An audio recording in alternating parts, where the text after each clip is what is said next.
Top départ pour la 30e édition du semi-marathon Fabien Camus. Après 2 ans d'absence, cette course faisait son grand retour dimanche matin sur le boulevard Jean-Bouin. Beaucoup de participants, une météo idéale, de quoi rendre heureux Claude Vaillant, l'organisateur de cet événement. Tout à fait très content que ça reprenne en fin de compte et la 30e, je l'avais un petit peu en travers au mars 2020. Ce 4 jours avant, c'est là qu'on a appris, voilà, et 2 jours après qu'on m'a dit non, c'était confinement général. Mais là, voilà, le temps est là, les coureurs ont répondu présent. Hein, on s'en sort très bien parce que j'interviens sur des courses à label national en tant qu'arbitre et les pelotons sont grosso modo divisés par au moins par 2. Et là, très bien. On a 560 à peu près inscrits, plus de 320 sur le semi. Très bonne année, très bonne année. Le semi est qualificatif. Donc les gens viennent chercher un chrono pour être en début de saison. Les championnats de France de cross avaient lieu la semaine dernière. Donc eux ont terminé. Maintenant c'est la saison route. Et la saison route, on se qualifie tout de suite et après on est tranquille.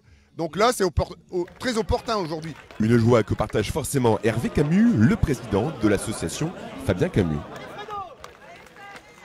Très satisfait, beaucoup de monde. 530 cotes concurrents au départ. Et le beau temps et tout va bien. Tout se présente bien. Ça continue. Tout est réuni, c'est vrai, pour faire une bonne journée. On s'attendait à peu près à 300 participants et comme je disais, il y a plus de 500, donc très heureux. Avec les contraintes sanitaires, on ne savait pas trop vers quoi on pouvait aller. Mais bon, on va essayer de voir ça pour l'année prochaine.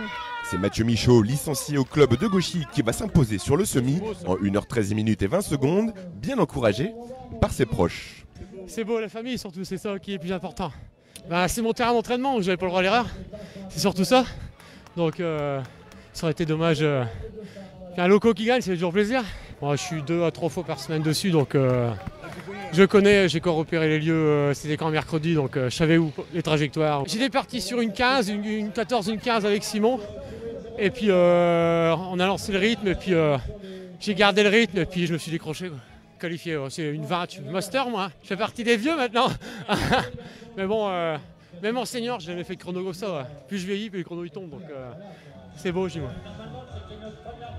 Un retour gagnant pour cette belle course caritative qui soufflait cette année sa 30e bougie. Le rendez-vous est déjà pris l'année prochaine pour la 31e édition.